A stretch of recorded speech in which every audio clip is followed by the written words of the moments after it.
నేటి ఆరాధనకు కూడి వచ్చిన మీ అందరికి కూడా నా హృదయపూర్వకమైన వందనాలు తెలియజేస్తా ఉన్నాను.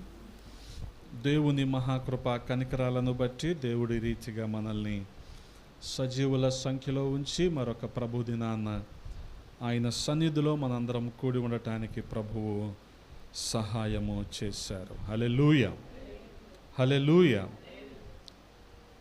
నేటి ధ్యానము కొరకు ఒక వాక్యాన్ని చదువుకుందాం.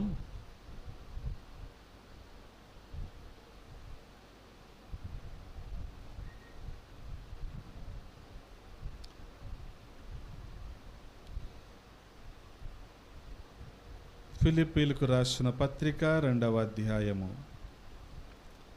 ఫిలిప్పీలకు రాసిన పత్రిక 2వ అధ్యాయము 25వ వచనాన్ని చదువుతూ ఉన్నాను, గమనించండి. 25వ వచనము. మరియు నా సహోదరుడును జతపనివాడును నా తోడి యోధుడును మీ దోతయు నా అవసరమునకు ఉపచరించువాడునైన ఎపఫ్రొదీతును మీ యొద్దకు పంపుట అగత్యమని అనుకొంటిని. అదే రీతిగా 4వ అధ్యాయములో 18వ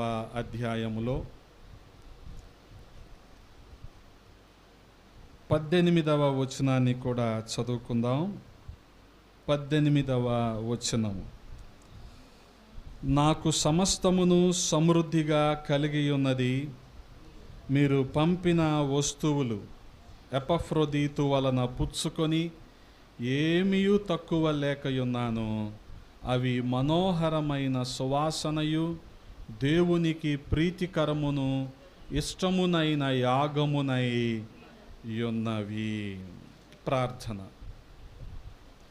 మమ్ముల్ని మిక్కిలిగా ప్రేమించిన మా ప్రియ పరలోకపు తండ్రి, ఈ ఉదయాన్న మీ సన్నిధిలో ఉండటానికి సహాయము చేశారు. స్తోత్రాలు.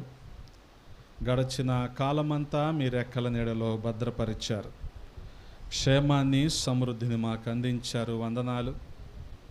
మరొక ప్రభు దినాన్న మీ సన్నిధిలో మేము ఉండటానికి సహాయము చేశారు. రాజా, ఇంతవరకు పాటల ద్వారా మీ నామానికి మహిమ తెచ్చుకున్నారు. ఈ వాక్య ధ్యానములో ప్రభా మీరు మాతో ముచ్చటించండి. వినగలిగిన చెవిని, గ్రహించే హృదయాన్ని మాకివ్వండి అయ్యా. అల్పుణ్ణైన నన్ను మరుగు చెయ్యండి. మీ ఆత్మచేత నింపి వాడుకొనండి. మీకే మహిమలారోపిస్తూ యేసయ్య పరిశుద్ధ నామంలో అడిగి వేడుకుంటున్నాము తండ్రి, ఆమేన్. దేవునికి స్తోత్రం. హల్లెలూయా. ప్రభువునందు ప్రియ సహోదరి సహోదరులారా, పౌలు అపోస్తలుడు ఫిలిప్పీలకు రాసిన పత్రిక, అంటే ఫిలిప్పీ పట్టణంలో ఉన్న సంఘానికి రాసిన పత్రిక మొత్తం 4 అధ్యాయాలు ఉంటుంది. కాస్త ఓపికగా చదివితే ఒక పావుగంట 20 నిమిషాల్లో దాన్ని మనం పూర్తి చేయొచ్చు. కానీ గమనించగలిగితే ఇక్కడ కొన్ని నిత్య సత్యాలను పౌలు అపోస్తలుడు ప్రస్తావిస్తూ ఉన్నాడు. ముఖ్యంగా ఎపఫ్రొదీతు విషయాల్లో 2వ అధ్యాయములో ఒకసారి ప్రస్తావించాడు. అలాగే 4వ అధ్యాయములో కూడా మరొకసారి ప్రస్తావించాడు. ఈ ఎపఫ్రొదీతు ఏ రీతిగా మరి పౌలు అపోస్తలునికి పరిచర్య చేశాడో, సువార్త పనిలో సహకరిస్తూ వచ్చాడో, ఈ విషయాలన్నీ కూడా పౌలు అపోస్తలుడు మాట్లాడుతూ వచ్చాడు. గమనించగలిగితే చాలా ప్రాముఖ్యమైన సంగతి ఏంటంటే, మరి అక్కడ ఫిలిప్పీ పట్టణంలో ఉన్న సంఘము ఏ రీతిగా ఏర్పడింది అనేది మనం అర్థం చేసుకోవాలి. మరి మాసిదోనియా నుంచి పిలుపు వచ్చిన ప్రకారము పౌలు అపోస్తలుడు మాసిదోనియాకు వెళ్ళాడు. అక్కడ తూర్పు ఐరోపా ప్రాంతములో ఉంటున్న ఈ ఫిలిప్పు పట్టణంలో మరి ఒక సంఘాన్ని దేవుడు ఏర్పాటు చేయటానికి ప్రభువు సహాయం చేశారు. ప్రాముఖ్యంగా ఈ సంఘము ఏర్పడటానికి 3 విషయాలు కారణాలుగా మనకు కనబడతా ఉన్నాయి. అదేంటంటే, మొదటిది లూదియా చాలా బలంగా అక్కడ దేవుని కోసం నిలబడటం. సంపన్నురాలే, ధనవంతురాలైనప్పటికీ ప్రభు పని నిమిత్తము ప్రయాసపడటం అనేది చాలా విశేషమైన లక్షణం కదా. కడుపు నిండాక ప్రభు అవసరం లేదు జనాలకి. కానీ లూదియా ఓదారంగా అమ్ముకుంటూ వ్యాపారం చేసుకుంటూ సంపన్నురాలుగా ఉంది, మంచి పరురాలుగా కూడా ఉంది. అయినా సరే దేవుని కోసం తన హృదయాన్ని, తన ఇంటి తలుపులను తెరిచి అక్కడ ప్రజలు కూడుకోవటానికి ఒక అవకాశం కల్పించింది లూదియా. ఆ సాయంత్రం వాళ్ళు చేసిన పని ఏంటంటే, పౌలపోస్తలుడు అతనితో ఉన్న మిగిలిన సువార్థికులు చేసిన పని ఏంటంటే, అక్కడే ఆ నది ఒడ్డున వాళ్ళు కూడుకుంటే, ఇలాగ కూడుకోవటం ఏమంత బాగుంటుంది, మా ఇంటికి రండి అని లూదియా ఆహ్వానించింది. గమనించండి, అది చాలా ఒక రకంగా చెప్పాలంటే తెగింపుతో తీసుకున్న నిర్ణయం అని చెప్పాలి. ఎందుకనంటే లేదు అక్కడ కూడుకుంటున్నారు, సాయంత్రానికి మళ్ళీ వెళ్ళిపోతారులే అనుకోలేదు ఆవిడ. మా ఇంటికి రండి అంది. అలాగా ఫిలిప్పు పట్టణంలో ఒక సంఘం ఏర్పడటానికి అది ఒక కారణంగా, మూల కారణంగా మనం అర్థం చేసుకోవాలి. అందుకనే చూడగలిగితే అపోస్తలుల కార్యముల గ్రంథము 16వ అధ్యాయము, అపోస్తలుల కార్యముల గ్రంథము 16వ అధ్యాయము 40వ వచనంలో మనం చూడగలిగితే, వారు చెరసాలలో నుండి వెలుపలకు వచ్చి లూదియా ఇంటికి వెళ్ళిరి. అక్కడి సహోదరులను చూచి ఆదరించి బయలుదేరి. గమనించండి, అక్కడ సంఘము ఏర్పడటానికి లూదియా ఒక మూల స్తంభముగా నిలబడింది. వారు అక్కడ కూడుకోవటానికి కానీ ఇవన్నీ కూడా. అందుకనే పౌలపోస్తలుడు రోమా పట్టణం చెరసాల నుంచి బయటకు వచ్చిన తర్వాత కూడా నేరుగా ఎక్కడికి వెళ్ళాడు? లూదియా ఇంటికే వెళ్ళాడు. అదే రీతిగా ఇదే అధ్యాయంలోనే మనం చూడగలిగితే 13వ వచనంలో, విశ్రాంతి దినమున గవిని దాటి నదీ తీరమున వాళ్ళు ఏం చేస్తున్నారు? ప్రార్థన జరుగుననుకొని అక్కడికి వచ్చి కూర్చుండి కూడి వచ్చిన స్త్రీలతో మాట్లాడుచుంటిమి. అప్పుడు లూదియా అను దైవ భక్తి గల యొక్క స్త్రీ వినుచుండెను. ఆమె ఊదారంగు పొడిని అమ్ము తొయితైరా పట్టణస్థురాలు. ప్రభువు ఆమె హృదయమును తెరచెను గనుక పౌలు చెప్పిన మాటల యందు లక్ష్యముంచెను. ఆమెయు ఆమె ఇంటివారును బాప్తిస్మము పొందినప్పుడు ఆమె, నేను ప్రభువునందు విశ్వాసము గలదానినని మీరు ఎంచితే ఇంకొకసారి నా ఇంటికి వచ్చి యుండుడని వేడుకొని మిమ్మును బలవంతము చేసెను. గొప్ప త్యాగం లూదియా చేస్తుంది ఇక్కడ, గొప్ప త్యాగం. అందులోనూ గమనించండి ఏమంటుంది? నేను విశ్వాసము గలదానినని మీరు ఎంచితే. విశ్వాసము ఎంత అధికమైతే క్రియలు అంత అధికమవుతాయి. గమనించండి, ఒకవేళ విశ్వాసం ఉంది అని చెప్పుకుంటూ క్రియలు లేవనుకోండి, ఆ విశ్వాసము కాస్త మృతమైనదిగా ఉండిపోతుంది. లూదియా జీవితంలో కూడా మనం చూడగలిగితే, మరి ఆమె కుటుంబస్తులందరూ కూడా బాప్తిసం పొందుకున్నారు. అలాగే ఏముంటుంది? నా ఇంటికి వచ్చి ఉండండి అని పౌలపోస్తలుని వారిని బతిమాలుకుంటుంది. అలాగా ఫిలిప్పీ పట్టణంలో ఒక సంఘము ఏర్పడటానికి ఇది ఒక మూల పునాది. గమనించండి. రెండవదిగా మనం చూడగలిగితే, ప్రభు అద్భుత ఆశ్చర్య కార్యాలు జరిగించకపోతే కొన్ని సందర్భాలలో విశ్వాసం అనేది పుట్టదు. వాస్తవానికి కొంత విఘ్నత కలిగి కాస్త వాక్యము విని అర్థం చేసుకునే వారికి వినుట వలన విశ్వాసం కలుగుతుంది. కానీ ఈ అవగాహన లేని వారికి ఏం కావాలి? అద్భుతాలు కావాల్సింది. ప్రభు అటువంటి అద్భుతాలు చేయకపోతే ఫిలిప్పీ పట్టణంలో సంఘం ఏర్పడటానికి అవకాశము లేదు. గమనించండి, అక్కడ మరి 16వ వచనంలో మనం చూడగలిగితే, మేము ప్రార్థనా స్థలమునకు వెళ్ళుచుండగా పుతోను అను దయ్యము పట్టినదై సోదె చెప్పుట చేత తన యజమానులకు బహు లాభము సంపాదించుచున్న యొక్క చిన్నది. గమనించండి, ఆమె వలన ఆమె యజమానులు చేస్తున్న పని ఏంటంటే కొంత లాభాన్ని సంపాదించుకుంటున్నారు. ఆ దయ్యం పట్టిన స్త్రీని వాడుకొని ఆమె చేత సోదె చెప్పించుకొని ఆమె ద్వారా కొంత లాభాన్ని పొందుకుంటూ ఉన్నారు. ఆమె పౌలును మమ్మును వెంబడించి ఈ మనుష్యులు సర్వోన్నతుడైన దేవుని దాసులు. వీరు మీకు రక్షణ మార్గము ప్రచురించు వారై ఉన్నారని కేకలు వేసెను. గమనించండి, కేకలు వేసి ఏం చెప్తుంది? సువార్త చెప్తుంది. యజమానులకు ఏమనిపిస్తుంది? సోది చెప్పాలి కదా ఈ అమ్మాయి. సోది చెప్పకుండా ఏం చెప్తుంది? ఇప్పుడు సువార్త చెప్తుండే. వస్తున్న వాళ్ళు ఎవరు? సర్వోన్నతుడైన దేవుని దాసులు. వీళ్ళు ఏం చేయబోతున్నారు? మీకు రక్షణ మార్గము ప్రకటిస్తారు వీళ్ళు. గమనించండి. అంటే చాలా జాగ్రత్తగా మనం అర్థం చేసుకోగలిగితే, ఆ నదీ తీరాన వాళ్ళు 13వ వచనంలో ఏం చేస్తున్నారు? 13వ వచనంలో నదీ తీరాన ఏం చేస్తున్నారు? గమనించండి. ఒకటి ప్రార్థన, రెండవది ఈ 17వ వచనంలో వాళ్ళు ఏం చేస్తున్నారు? 17వ వచనంలో వాళ్ళు ఏం చేస్తున్నారు? ప్రచురిస్తున్నారు, అంటే ప్రకటిస్తున్నారు. ప్రార్థన చేస్తున్నారు, ప్రకటిస్తున్నారు. ఆ రీతిగా మనం గమనించగలిగితే ఇది ఈ సంఘటన, అంటే ఈ దయ్యము విడిచిపెట్టి వెళ్ళిపోయిన తర్వాత 18వ వచనంలో నీవు ఈమెను వదిలిపోమ్మని యేసుక్రీస్తు నామమున ఆజ్ఞాపించుచున్నానని ఆ దయ్యముతో చెప్పెను. వెంటనే అది ఆమెను వదిలిపోయెను. గమనించండి.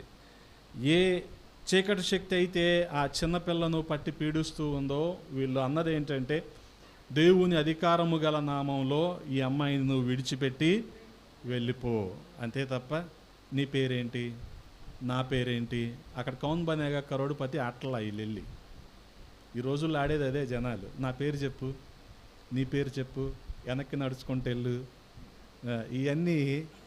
అవన్నీ ఏంటంటే మళ్ళీ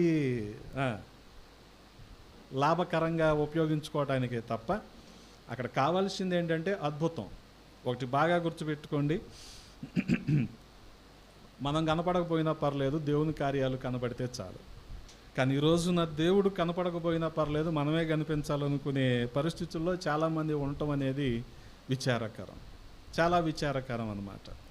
ఇది జనాలకి అర్థం కాదు. ఎందుకనంటే ఒక రకమైన ఏమంటారు, ఒక ఆశ. ఎటువంటి ఆశ ఇది? దురాశనే చెప్పాలి. మేమే కనపడాలి, మేము ఉండాలి, మా పేరు తెలియాలి. ఈ రకంగా ప్రయత్నాలు చేసే వాళ్ళందరూ ఏం చేస్తారంటే, ఒకసారి ఈ అమ్మాయి నుంచి దయ్యం వదిలిపోయింది అనుకుందాం, ఇంక ఈ అమ్మాయిని ఏం చేస్తారు? దయ్యం వదిలిచ్చిన వాళ్ళు ప్రతి కూడికకి, ప్రతి మీటింగ్కి తీసుకెళ్ళి కొంతకాలానికి ఆ అమ్మాయి ఏమనుకుంటుంది? అనుకుంటుందా, అమ్మ ఈరోజు ప్రసంగికులు ఎక్కువ మంది ఉన్నారు, నువ్వు ఎప్పుడు 10 నిమిషాలు సాక్ష్యం చెప్తావుగా, ఈరోజు 5 నిమిషాల సాక్ష్యం చెప్పంటే ఆమెలో ఉండే దయ్యం మళ్ళీ బయటకు వస్తుంది కదా. సైకిల్ ఎక్కించడమే కానీ మన వాళ్ళకి దింపటం రావట్లా. అందుకనే ఇవి మనం కాస్త వీటికి జాగ్రత్తగా వివేచించి వీటికి దూరంగా ఉండాలి. చెప్పాను కదా, మళ్ళీ ఒకసారి జ్ఞాపకం చేస్తున్నా. ఫ్యాన్ తిరగాలంటే వేస్తా, లోపల ఏముండాలి వైర్లో, అది ముఖ్యం. అంతే తప్ప ఈ స్విచ్ చేసేవాడు ఈ ముఖ్యం కాదు. అది అద్భుతాలు జరుగుతున్నాయి అంటే ప్రభువు మనకంటే ముందుగా వెళ్ళి అక్కడ అద్భుతాలు చెయ్యాలి. అందుకనే గమనించండి, ఇక్కడ ఇది 2వ సంఘటన. 3వది మనం గమనించగలిగితే ఇదే అధ్యాయంలో 30వ వచనానికి మనం వెళ్తే గమనించండి. వారిని వెలుపలకు తీసుకొని వచ్చి అయ్యలారా రక్షణ పొందుటకు నేనేమి చెయ్యవలెనను. అందుకు వారు ఏం అంటున్నారు? ప్రభువైన యేసునందు విశ్వాసముంచుము, అప్పుడు నీవును నీ ఇంటి వారును రక్షణ పొందుదురని చెప్పి అతనికిని అతని ఇంటనున్న వారందరికీ దేవుని వాక్యమును బోధించిరి. ఆ రాత్రే ఏం జరిగింది? ఆ గడియలోని అతడు వారిని తీసుకొని వచ్చి వారి గాయములను కడిగెను. వెంటనే అతడును అతని ఇంటి వారందరూ బాప్తిస్మము పొందిరి. చాలా జాగ్రత్తగా గమనించండి. 16వ అధ్యాయంలో మనం చూడగలిగితే ఫిలిప్పీ పట్టణంలో సంఘము ఏర్పడటానికి కొన్ని మూల కారణాలు ఏంటంటే, మొదటిగా లూదియా తన ఇంటిని దైవజనులకు అప్పగించటం ఒకటి. రెండవది ఈ దైవజనులు ప్రభువుని ప్రకటించటం. మూడవదిగా మనం గమనించగలిగితే వీళ్ళు ఏం చేశారు, వాక్యాన్ని బోధించిన తర్వాత వారికి బాప్తిస్మము ఇచ్చారు. ఈ చెరసాల నాయకుడి కుటుంబం బాప్తిస్మం తీసుకోవటం ఒకటి, ఈ చిన్నది దయ్యం వదిలిపోవటం ఒకటి, ముఖ్యంగా మొదటిలో లూదియా తన ఇంటిని పరిచర్యకు అప్పగించటం. అలాగా ఈ 3 కారణాల చేత ఫిలిప్పీ పట్టణంలో సంఘం అనేది ఏర్పడింది. గమనించండి. ఆ సంఘముతో మనం చూడగలిగితే ఇప్పుడు పౌలు అపోస్తలుడు మాట్లాడుతూ అంటున్నాడు, ఒక వ్యక్తి గురించి 2 సార్లు చాలా ప్రాముఖ్యంగా ప్రస్తావిస్తున్నాడు. పౌలు అపోస్తలుడు ఒక వ్యక్తిని గురించి మెచ్చుకున్నాడంటే వారి సాక్ష్యము ఎంత అద్భుతమైనది కాకపోతే పౌలు అపోస్తలుడు మెచ్చుకుంటాడు. అలాగే పౌలు అపోస్తలుని చేత గద్దింపుకు లోనైన వారు కూడా ఉన్నారు. పౌలు అపోస్తలుడు కూడా కొంతమందిని గద్దించిన సందర్భాలు కూడా మనం చూస్తూ ఉంటాం. అందుకనే ఇక్కడ 2వ అధ్యాయం 25వ వచనంలో, 4వ అధ్యాయము మరి 18వ వచనంలో మనకి ఎపఫ్రోదీతు కనబడుతున్నాడు. వాస్తవానికి ఎపఫ్రోదీతు ఫిలిప్పీ పట్టణంలో పెరిగిన వాడైతే కాదు. ఇతను పూర్వాశ్రమంలో ప్రెటోరియంలో పనిచేసి వచ్చాడు. అంటే చక్రవర్తి, అక్కడ రోమా చక్రవర్తిని కాపాడటానికి ఒక ప్రత్యేకమైన సైనికులు ఉంటారు. ఇప్పుడు మన సీఎం చుట్టూరు గనక బ్లాక్ డ్రెస్సుల్లో నేషనల్ సెక్యూరిటీ గార్డ్ కమాండోస్ అంటారు, ఎన్ఎస్జి కమాండోస్ అంటారు వాళ్ళని. వాళ్ళు ఎలా ఉంటారంటే మరమనుషుల్లాగా అన్ని కవచాలు ఎన్ని వేసేసుకొని, ఆర్మర్స్ అన్ని వేసుకొని ఒక 2 మంది చంద్రబాబు నాయుడు చుట్టూరే ఉంటారు. అలాగే ఆ రోజుల్లో రోమా పట్టణం చక్రవర్తి, రోమా ప్రభుత్వ చక్రవర్తిని కాపాడటానికి ఒక ప్రత్యేకమైన సైన్యంలో పనిచేసిన వాడు ఈ ఎపఫ్రోదీతు. అంటే అతనికి ఎంత దేశభక్తి ఉండాలి కదా. వీరిని ఎల్లకాలం ఆ ఉద్యోగంలో ఉంచరు. ఇప్పుడు మన మిలిటరీ వాళ్ళని కనుక 40 ఏళ్ళకే రిటైర్మెంట్ ఇస్తారు.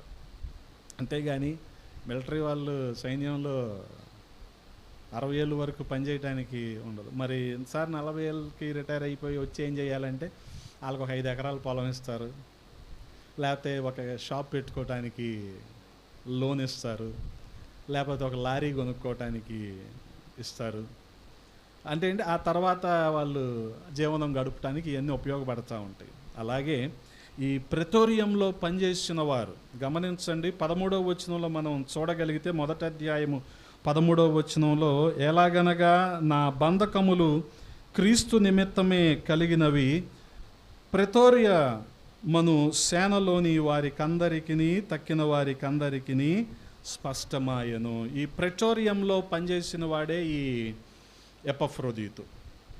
ఇలా బయటకు వచ్చిన తర్వాత వీరికి ఎక్కడ స్థలాలు ఇచ్చారు అంటే జీవించడానికి, నివసించడానికి ఫిలిప్పీ పట్టణంలో వీళ్ళకి స్థలం ఇచ్చారు. కనుక ఆ ఫిలిప్పీ పట్టణంలో నివాసం ఉంటున్నాడు ప్రస్తుతానికి ఈ ఎపఫ్రోదీతు. కానీ వాస్తవానికి ఇతను రోమా పౌరుడు, రోమా సైనికుడు. అటువంటి వాడు మరి అంత దేశభక్తిని కలిగి ఉంటాడు. గమనించండి.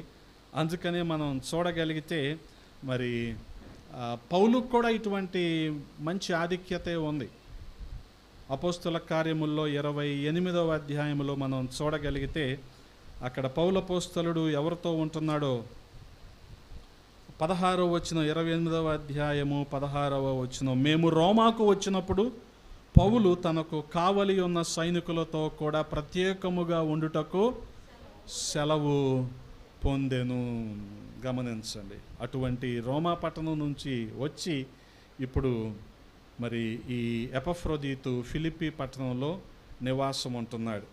మరి వాస్తవానికి రోమా పట్టణంలో ఉన్న చెరసాలలో పౌలు అపోస్తలుడు 3-4 సార్లు ఖైదీగా ఉన్నట్లు మనం చూస్తాం. ఈ 16వ అధ్యాయం అపోస్తల కార్యముల్లోనే ఆ 30వ వచనంలో 30 నుంచి 35వ వచనం వరకు ఉన్న ఆ వాక్య భాగాల్లో ఆ చెరసాల నాయకుడు, అతని కుటుంబం బాప్తీసం తీసుకొనక మునుపు ఆ పుత్తోను దయ్యాన్ని వదిలించిన కారణంగా ఎక్కడికి వెళ్ళాడు? జైలుకే వెళ్ళాడు. ఎందుకని? వాళ్ళకి లాభం పోతుంది కదా. ఆ యజమానులకి లాభం రావట్లేదు కదా, అందుకని వాళ్ళు ఏం చేశారు, జైల్లో పెట్టించారు. జైల్లో ఊరికనే పెట్టించలే, బెత్తాలతో కొట్టి మరీ జైల్లో పెట్టించారు. గమనించండి, అటువంటి చెరసాలలో ఉండే ఈ ఫిలిప్పి పట్టణాన్ని బలపరచడానికి పౌలు అపోస్తలుడు మరి పత్రికను రాస్తూ ఉన్నాడు.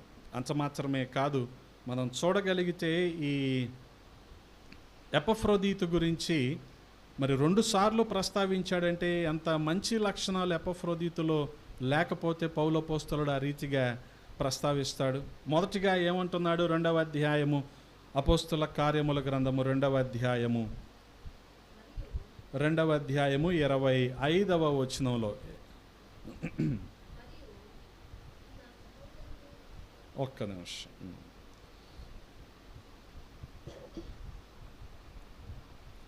మరియు నా సహోదరుడును, అంటే ఇది ఒక మంచి లక్షణం, సహోదరుడు అంటున్నాడు మొట్టమొదటిగా. గమనించగలిగితే మనం కూడా ఆత్మీయమైన సహోదరులమే. ఒక తల్లిదండ్రులకు పుట్టకపోయినప్పటికీ మనం సహోదరులమే. ఎలాగా ప్రతిజ్ఞలో చెప్తాం కదా, భారతీయులందరూ నా సహోదరులు, అలాగనమాట. కానీ ఇక్కడ మనం ఏ రీతిగా ఆత్మీయ సహోదరులం అంటే యేసుక్రీస్తు ప్రభువు వారి రక్తములో కడగబడిన సహోదరులము. హల్లెలూయా. అదే రీతిగా కొన్ని సందర్భాల్లో పౌలు అపోస్తలుడే తిమోతిని ఉద్దేశించి ఏమంటాడంటే నా కుమారుడు అంటాడు. కారణం ఏంటంటే నేను ఆత్మలో తిమోతిని కన్నాను, ఆ ఉద్దేశంతో. అంటే భౌతికంగా కుమారుడు కాదు కానీ ఆత్మీయ కుమారుడు.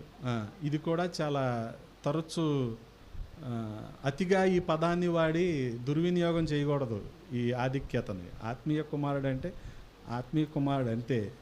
ఆత్మీయ కుమారుడు ఎప్పుడు కట్టప్ప అవడం, జీవితాంతం బానిస అవడం ఆత్మీయ కుమారుడు ఎప్పుడు. అది మనం గమనించుకోవాలి. చాలామంది ఇలా పరిచయం చేస్తూ ఉంటారు కొంతమందిని, నా శిష్యుడు అంటారు, నాకు చెప్తూ ఉంటారు, ఇన్ని లోపల నవ్వుకుంటూ ఉంటామే. ఏం చేస్తాం, వాళ్ళకి అవగాహన లేదు అనుకోవటమే కదా. ఎందుకనంటే వాళ్ళని ప్రభు పరిచర్య నిమిత్తం ప్రేరేపించి వాళ్ళని పంపించడం తప్ప ఎల్లకాలం మన దగ్గర ఉంచుకోవటం అనేది అస్సలు మంచిది కాదు. ఇంకోటి, దేవుని పని చేయటం కూడా ఒక దర్శనంతో కూడుకున్న పని, అంతేగాని ఎడబడితే అలాగా చేసేసి నేను చేశానంటే కుదరదు. ఏమవుద్ది, ఫౌల్ అవుతుంది, అంటే తూచ్ అవుతుంది. అది నేను చేసే అస్సలు కుదరదు. ఎవరు ఫీల్ అవుతారు ఇలాగ నేను చేశానని? ఎక్కువ పాస్టర్మలు ఫీల్ అవుతూ ఉంటారు. మేము లేమా, మేము చేయలేదా, మేము లేకుండా ఎన్ని ఉన్నాయా అంటాం. అందుకని ఎక్కడైనా సరే సంఘాలు వృద్ధి చెందాలన్నా, సంఘాలు పతనం అయిపోవాలన్నా సేవకురాలు పాత్ర అనేది ఉంటుంది ఒకటి. చాలా జాగ్రత్తగా ఉండాలి ఆ విషయంలో. ఈ చెప్తే నాకు అన్నం పెట్టరు, అది వేరే విషయం. ఇంట్లో కాదు, బయట ఎక్కడైనా ఈ విషయాలు చెప్తే అన్నం పెట్టరు అంటున్నా. పెట్టకుండా లేచి బయటకు వచ్చి తిన్న సంఘాలు చాలా ఉన్నాయి, మీకు తెలుసో లేదో. మరి అయినా ఎందుకు చెప్తావు నువ్వు? ఏదో అందరు చెప్పినట్టు, అందరు పొగిడినట్టు నువ్వు పొగడచ్చు. కంటే అందుకు రాలా నేను. ప్రభు నీకు ఆ విషయాన్ని ఆ రోజు బయలుపరిచాడు, బోధించాడంటే ఏదో కారణం ఉండే ఉంటుంది. కారణం లేకుండా ప్రభు ఎందుకు బయలుపరుస్తాడు ఈ విషయాలన్నీ కదా. అందుకని కొన్ని పదాలు మనం వాడేటప్పుడు చాలా జాగ్రత్తగా వాడాలి. అతిగా ఎక్కువగా వాటిని దుర్వినియోగం చేయకూడదు.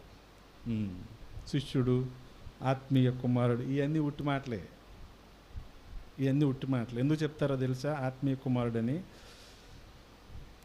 అతని జీవితాంతం ఈ సేవకుడు వెనకాలే ఉండాలని, అతని ప్రథమ ఫలాలన్నీ ఇతనికే ఇవ్వాలని చెప్పుకుంటారు. ఇలాగ అంతమించి అలా నీ చుట్టే చైను కట్టేసిన కుక్కలాగా నీ చుట్టే తిప్పుకుంటే ఏం ఉపయోగం ఒక మనిషిని కదా, ఏం ఉపయోగం ఉండదు.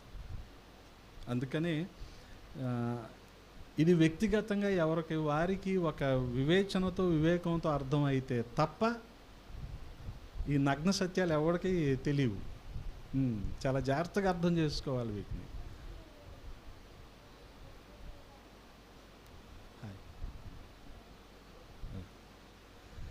అందుకనే గమనించండి, కొన్ని సందర్భాల్లో ఆత్మీయ కుమారుడు అంటాడు, నేను కన్న నా కుమారుడు తిమోతి అని మాట్లాడుతూ ఉంటాడు. అందుకనే మనం గమనించగలిగితే ఇక్కడ మత్తయి సువార్త 23వ అధ్యాయములో కూడా, మత్తయి సువార్త 23వ అధ్యాయము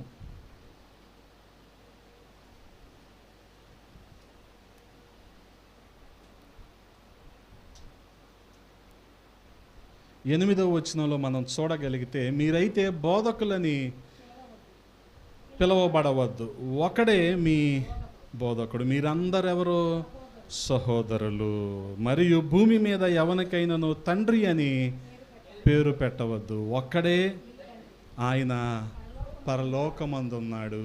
అందుకనే గమనించండి, మనందరం ఎవరో సహోదరులు కదా.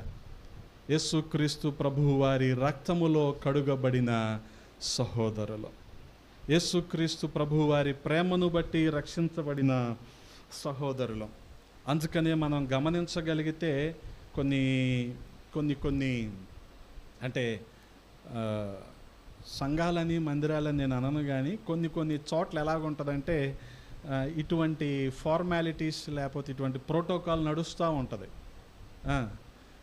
ఇప్పుడు ఇదంటే నేను తుడుచుకున్నా కాబట్టి చెమట మీరు వాడరు, చైరు వాడరా, కానీ అలాంటి సంఘాలు ఉంటాయి. ఆ చైర్లో అల్లే అంటే సేవకుడికి అభిషేకించారు, ఓకే, చైరుకు కూడా అభిషేకం ఇచ్చారు ఏంటి? నాకు ఇలాంటి డౌట్లు వస్తూ ఉంటాయి ఎందుకో మరి అప్పుడప్పుడు. చైర్ అనేది అదొక సాధనం మాత్రమే, ఎవరైనా కూర్చోవచ్చు కదా. దీనికి కూడా పెద్ద అడావుడి, ఆ చైర్లో ఇంకెవరిని కూర్చొనివ్వకపోవటం, ఇటువంటివి చాలా జరుగుతూ ఉంటాయి.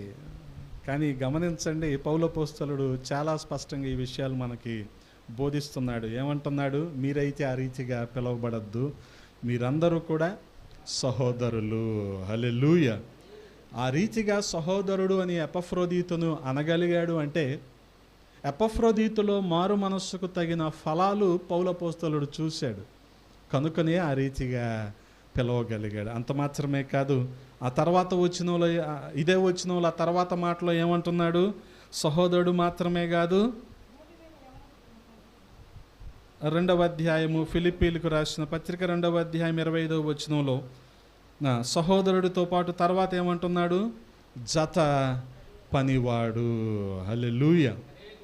జత పనివాడు. అందుకనే 12వ వచనంలో అంటున్నాడు పౌలపోస్తలుడు, కాగా నా ప్రియులారా, మీరెల్లప్పుడూ విధేయులై ఉన్న ప్రకారము నా ఎదుట ఉన్నప్పుడు మాత్రమే గాక మరి ఎక్కువగా నేను మీతో లేని ఈ కాలమందున. అంటే ఇప్పుడు ఎక్కడున్నాడు? లేని కాలం అంటే పౌలపోస్తలుడు రోమా పట్టణంలో ఉన్న జైల్లో ఉన్నాడు. గమనించండి, కాలమందున భయముతోనూ వణుకుతోనూ మీ స్వంత రక్షణను కొనసాగించుకొనుడి. గమనించండి, ఆ రీతిగా పౌలపోస్తలుడు వారిని ప్రోత్సహిస్తూ ఉన్నాడు. వారి రక్షణను కొనసాగించటం, వారి ఆత్మీయంగా ఎదగటం. పౌలపోస్తలుడు జైల్లో ఉన్న సమయంలో ఇక్కడ ఎపఫ్రోదీతు పౌలపోస్తలుని జత పనివాడిలాగా ప్రయాసపడుతూ ఉన్నాడు. అంటే గమనించండి, నా జత పనివాడు అని ఎపఫ్రోదీతును పౌలపోస్తలుడు అనగలుగుతున్నాడు. ప్రభువు మనల్ని అనగలుగుతాడా? అనగలుగుతాడా? ప్రభువు కూడా మనల్ని నా జత పనివారు అనాలి అంటే మనం ఆ స్థాయిలో పని చెయ్యాలి. ఆ ప్రామాణికాలు మనలో ఉంటే అనగలడు. అందుకనే నా సహోదరుడు అన్నాడు, నా జత పనివాడు అన్నాడు. ఆ తర్వాత ఏమంటున్నాడు? నా తోడి యోధుడు. గమనించండి, నా తోడి యోధుడు. యోధుడు అంటే ఎటువంటి ప్రమాదకరమైన పరిస్థితులు, విపత్కరమైన పరిస్థితులు ఎదురైనా సరే నిలబడగలిగేవాడే యోధుడు.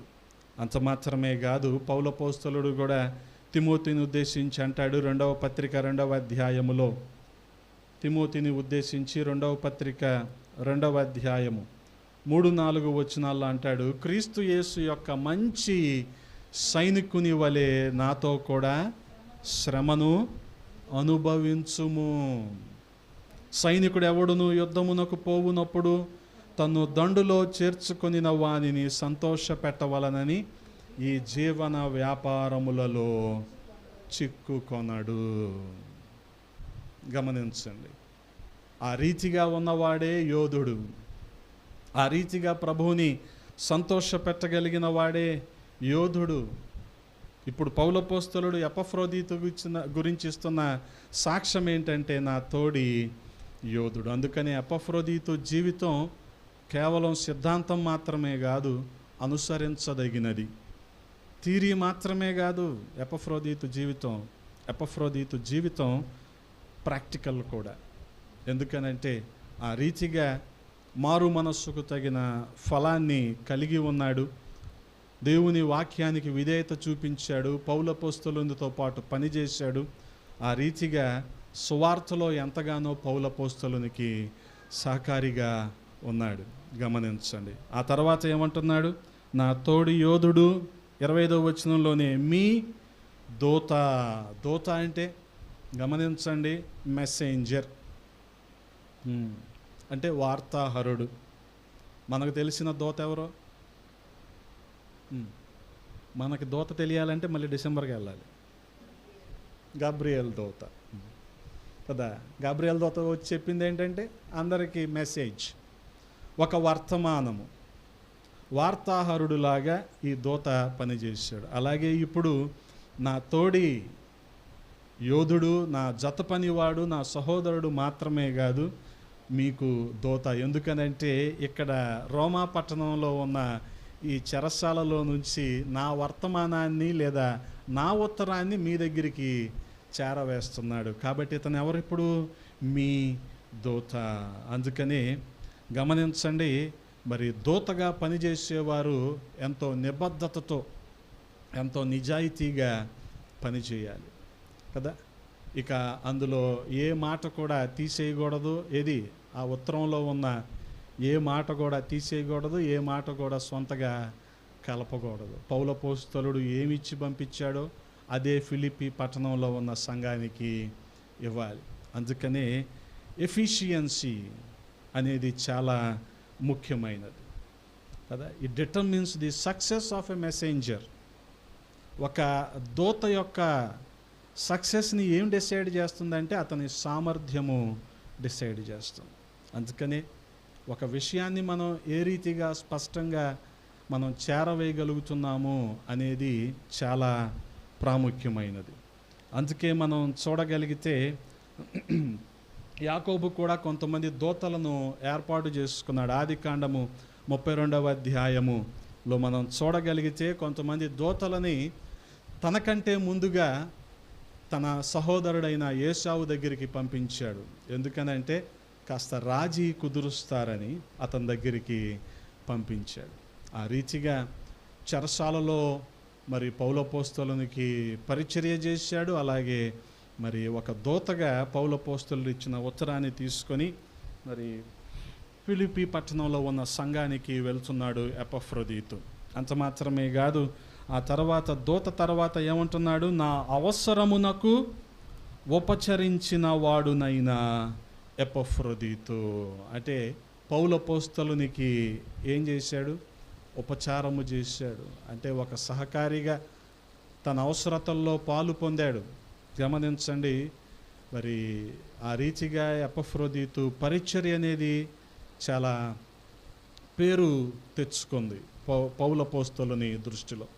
అందుకనే పౌలపోస్తలుడు మరి బహుశా తన పత్రికల్లో ఏ వ్యక్తి గురించి ఇన్నిసార్లు లేదా ఇన్ని లక్షణాలు ఉపయోగించి సాక్ష్యం ఇచ్చిన సందర్భం కానీ పొగిడిన సందర్భం కానీ మనకు కనపడదు. ఇప్పటికే 5 లక్షణాలు చూసాం ఎపఫ్రోదీతులో. మొదటిగా సహోదరుడు, రెండవది జత పనివాడు, తోడి యోధుడు, దూత, ఇప్పుడు ఉపచారము చేసినవాడు. అంటే ఆ రీతిగా పౌలపోస్తలునికి సహాయంగా సహకారిగా ఉన్నాడు. కారణం ఏంటంటే ఫిలిప్పి పట్టణం నుంచి రోమా పట్టణానికి చరిత్రకారులు అంచనా ప్రకారం ఉన్న దూరం ఎంతంటే 1100 కిలోమీటర్లు, అటు ఇటుగా సుమారుగా 1100 కిలోమీటర్లు ఏ వ్యక్తి అయినా ప్రయాణం చేయగలడా?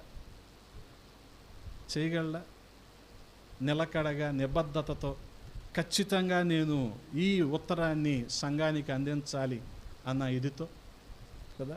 ఈ మధ్యలో ఎన్ని కొండలు దాటాలి, ఎన్ని నదులు దాటాలి, ఇతనికి వచ్చే అలసట, ఇతనికి వచ్చే నిరుత్సాహం, ఈ కారణంగా తన ప్రాణం కంటే లెటర్ ఏమి అంత, ఉత్తరం ఏమి అంత ఎక్కువ కాదని ఉత్తరాన్ని నిర్లక్ష్యం చేసే అవకాశం ఉండొచ్చు కదా.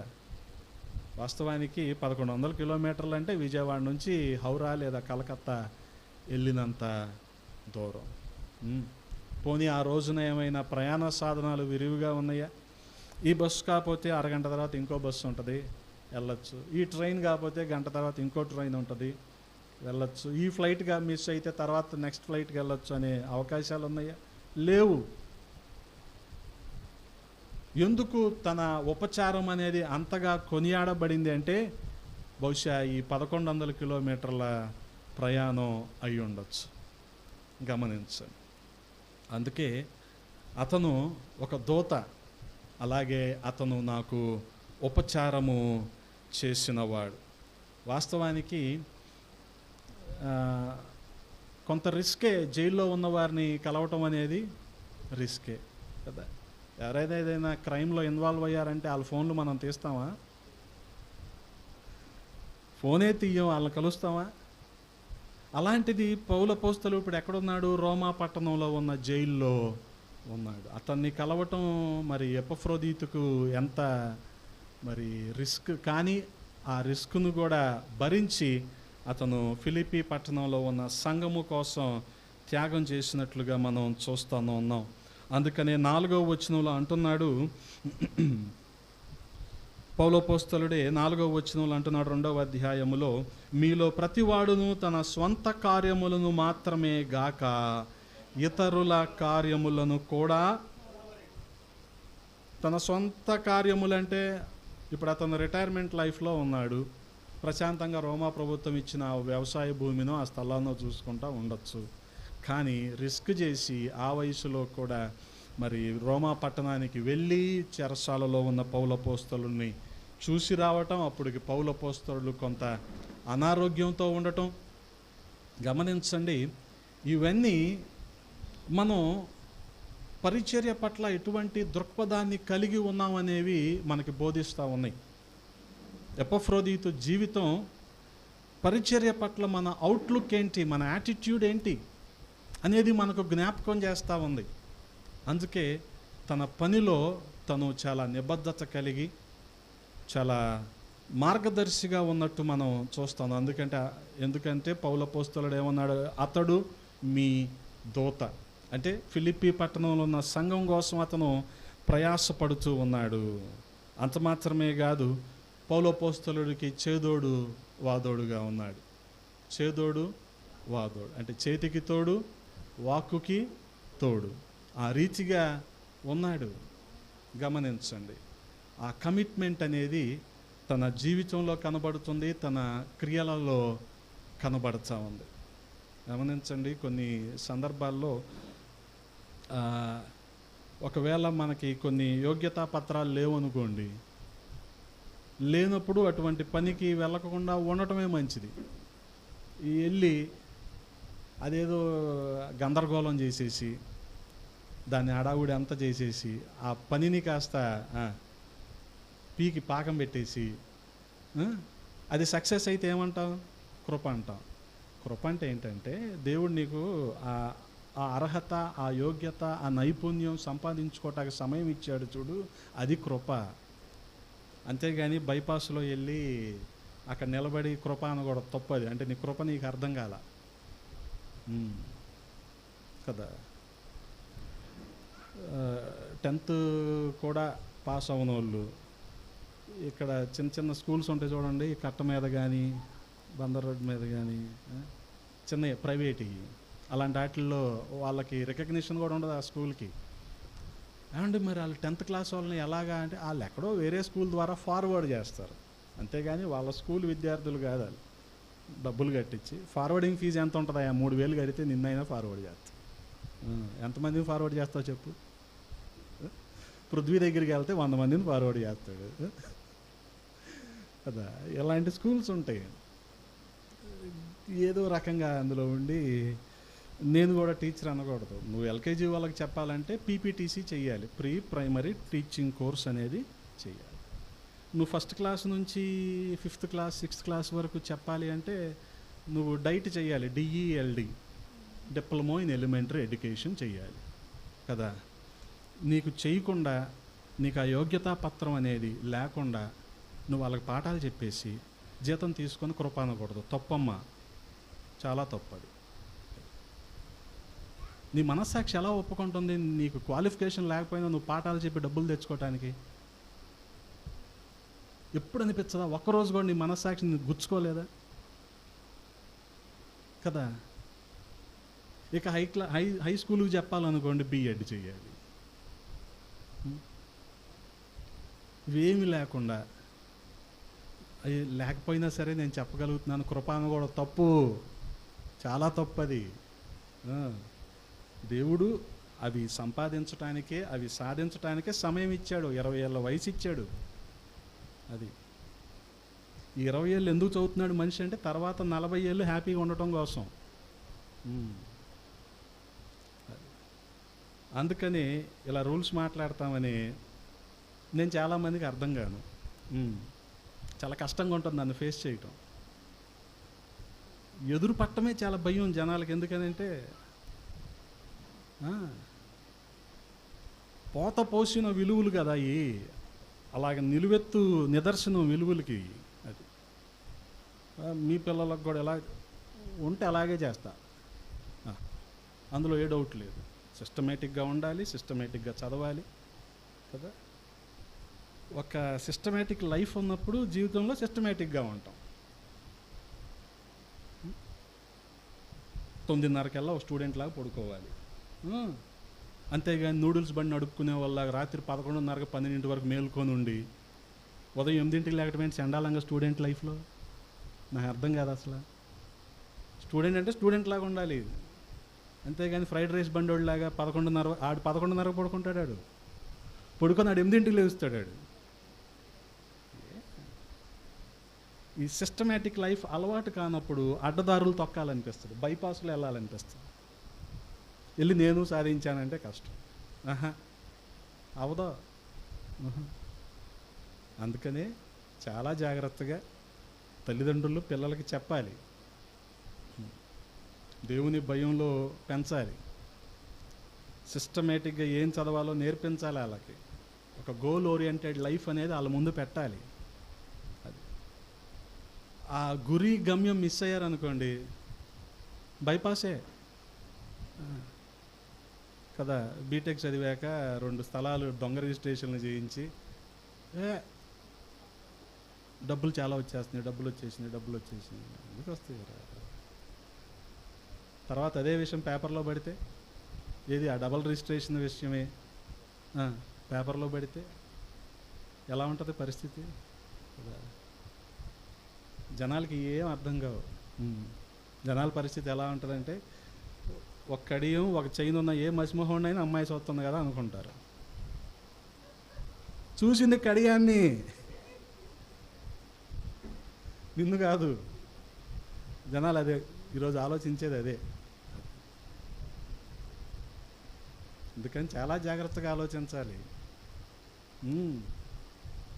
అంత సాధారణమైన విషయం కాదు, గమనించండి.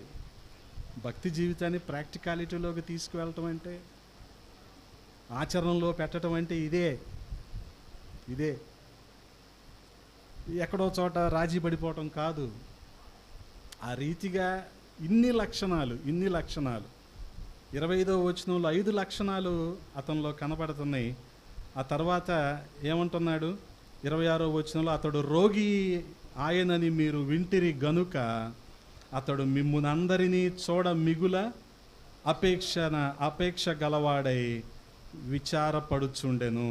నిజముగా అతడు రోగి అయి చావునకు సిద్ధమై ఉండెను, కానీ దేవుడు అతనిని కనికరించెను. ఎందుకని? అతని మాత్రమే గాక నాకు దుఃఖము మీద దుఃఖము కలుగకుండుటకై నన్నును కనికరించెను. గమనించండి, ఈ 5 లక్షణాలు అతనిలో ఉన్నాయి. అంత మాత్రమే కాదు, ఎపఫ్రోదీతు ఎలాంటి వాడంటే తన ప్రాణాన్ని సైతం లెక్క చేయలేదు. తీరా పౌలు అపోస్తలుల దగ్గరికి వెళ్తే అక్కడికి వెళ్ళాక ఏమైపోయింది? ఆరోగ్యం అంతా పాడైపోయింది. బ్రతుకుతాడో లేదో తెలియదు, చావుకు సిద్ధంగా ఉన్నాడు.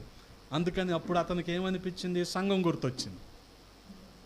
ఫిలిప్పీ పట్టణంలో ఉన్న సంఘం గుర్తొచ్చింది. మిమ్మల్ని చూడాలనుకుంటున్నాడు అనేపాటికి వాస్తవానికి ప్రభువు కనికరించి ఎపఫ్రోదీతుని బ్రతికించాడు, అలాగే పౌలు అపోస్తలుని కూడా బ్రతికించాడు.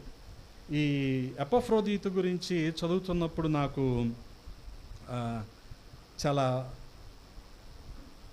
ఆకట్టుకున్న, లేకపోతే నా హృదయానికి హత్తుకున్న మాట ఏంటంటే 30వ వచనంలో కనపడుతుంది. గమనించండి.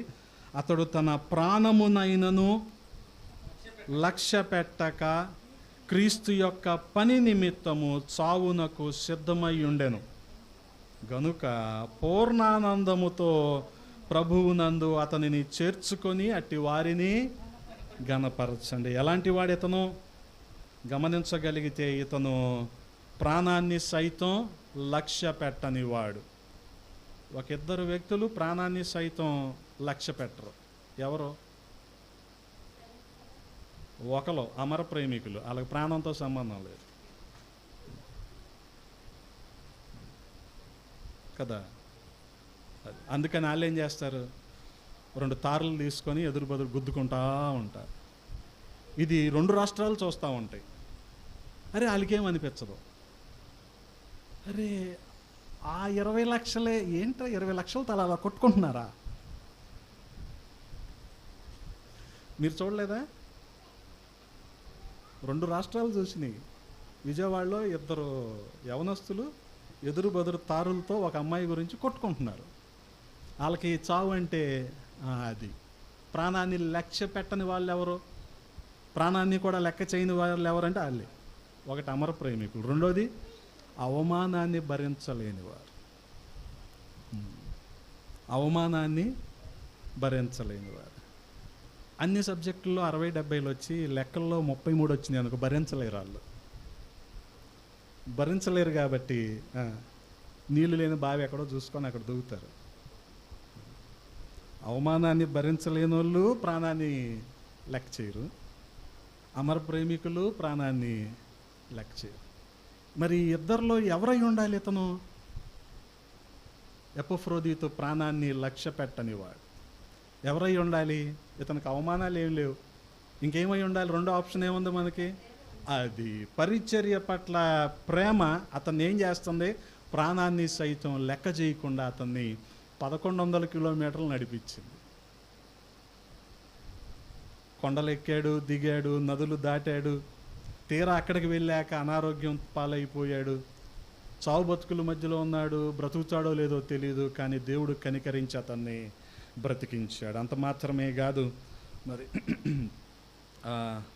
ఫిలిప్పీలకు రాసిన పత్రికలోనే 4వ అధ్యాయము 16వ వచనంలో చూడగలిగితే అక్కడ రాయబడి ఉంటుంది. అయినను ఇప్పటి వరకు మనకు లభించిన దానిని బట్టి క్రమముగా క్షమించండి.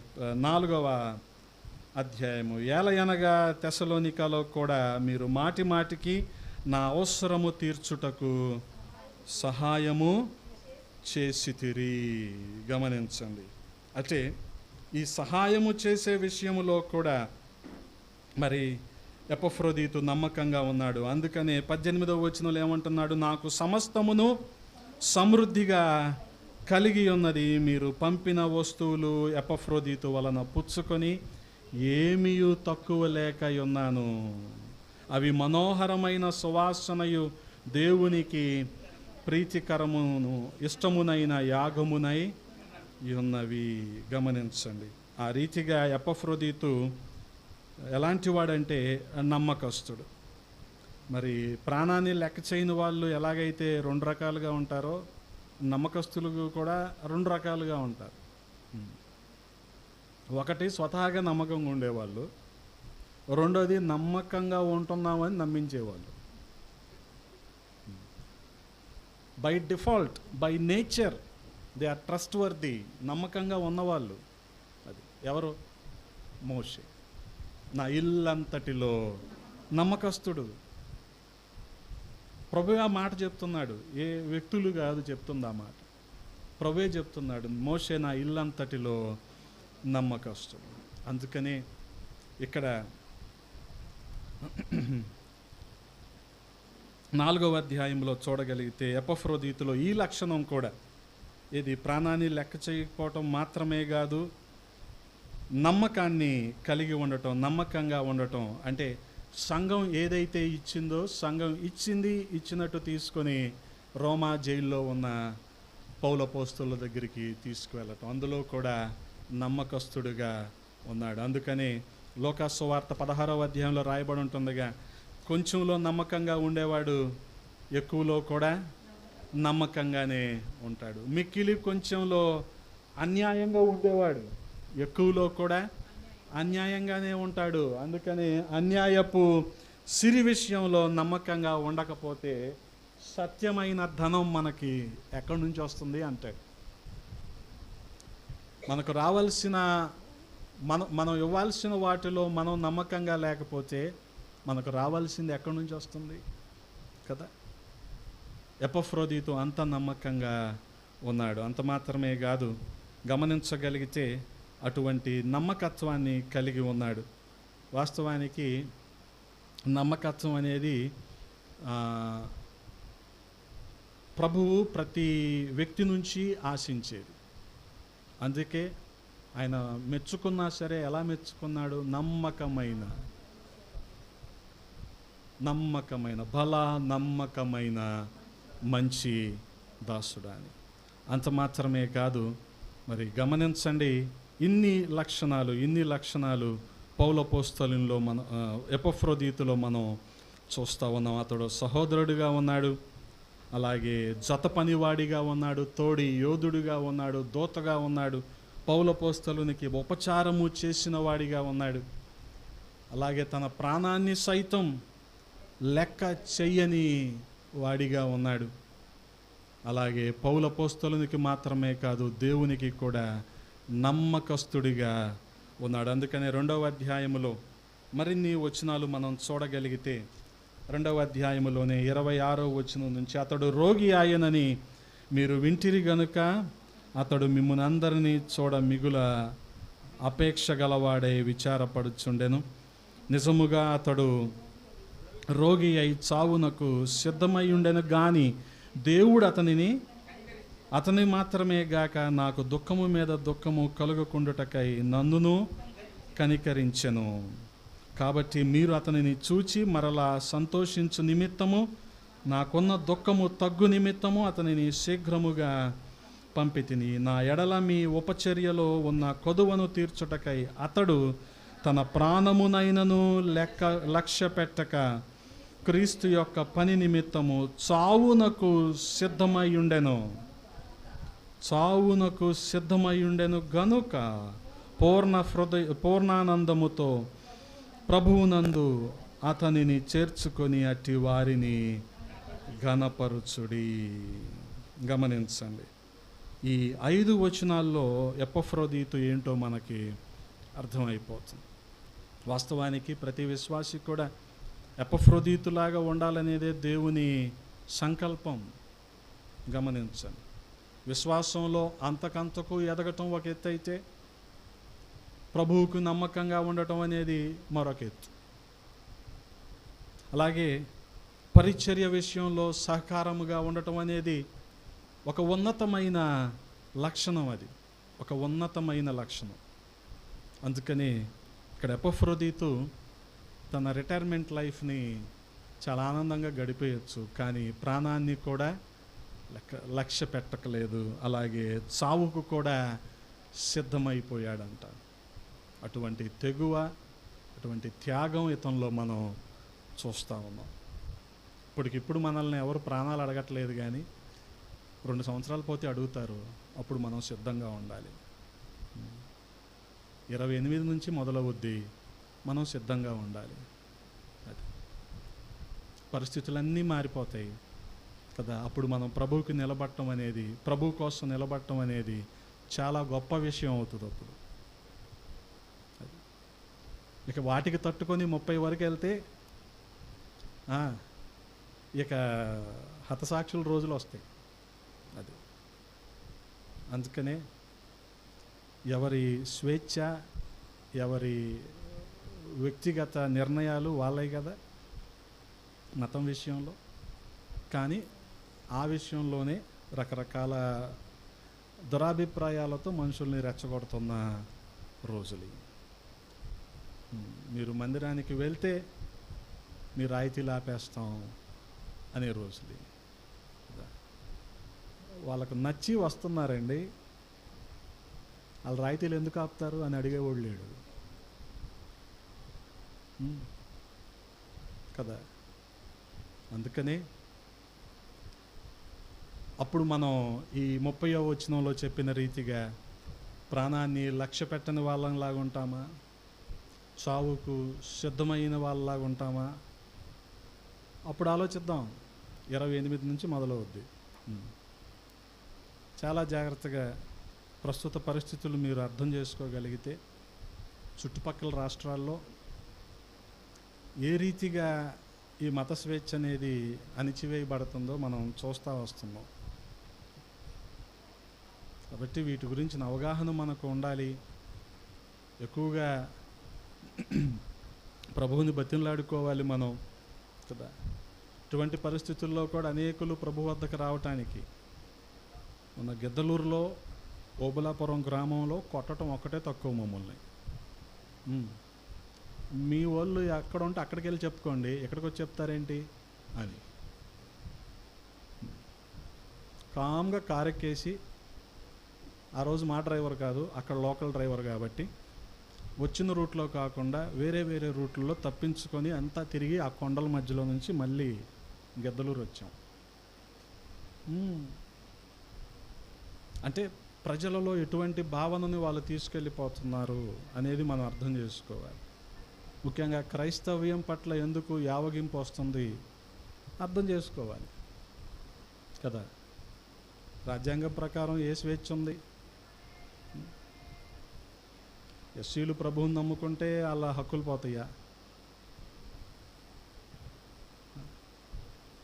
అదేంటి? వాళ్ళకి నచ్చింది, వాళ్ళకి అంగీకారం అయ్యింది, వాళ్ళు ప్రభువుని నమ్ముకున్నారు. మా రిజర్వేషన్ ఎందుకు తీసేస్తున్నావు అని అడిగేవాడు లేడు కదా. అడగగలిగితే ఇన్ని బాధలు ఉండవు. మన వాళ్ళు ఏంటంటే అడగకుండా ప్రభువుని అంగీకరించడమే మానేస్తున్నారు. ఇప్పుడు వచ్చిన సమస్య అది మనకి. కాబట్టి ఇవి భారతదేశం అంతా వ్యాపిస్తాయి మెల్లగా. కాబట్టి చాలా జాగ్రత్తగా వీటి గురించి మనం ప్రార్థన చేయాలి, కనిపెట్టాలి. నేను దొరికితే ఛత్తీస్గఢ్లో నా మీద ధర్మాంతరం పెడతారు. ధర్మాంతరం అంటే మత మార్పిడి కేసు పెడతారు నా మీద.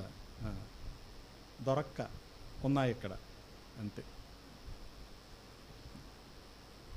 ఇన్ని రకాలుగా ఉంది ఇప్పుడు ప్రస్తుతం పరిస్థితులు. కాబట్టి మనం విఘ్నతతో వివేచనతో ఆలోచించాలి, ఎక్కువగా ప్రార్థనలో కనిపెట్టాలి.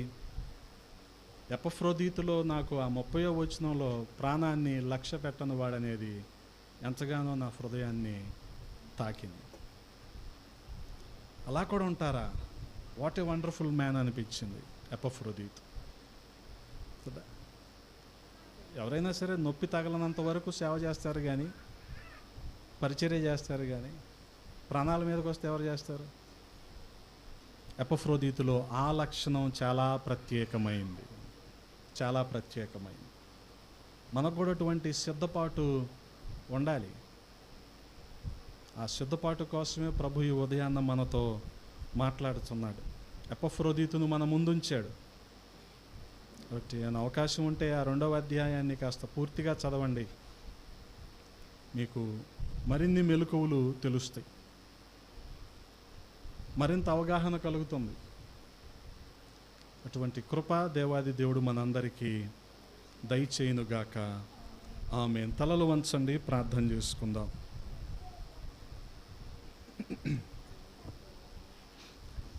పరిశుద్ధుడా, ప్రేమ కలిగిన తండ్రి, ఈ ఉదయాన్న కొద్ది మాటలు ధ్యానించటానికి కృపనిచ్చారయ్యా.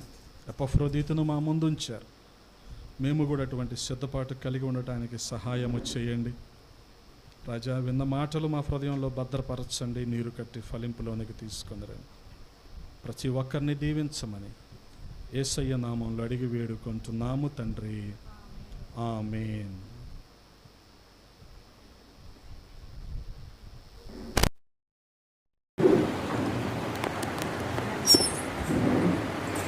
సమయంలో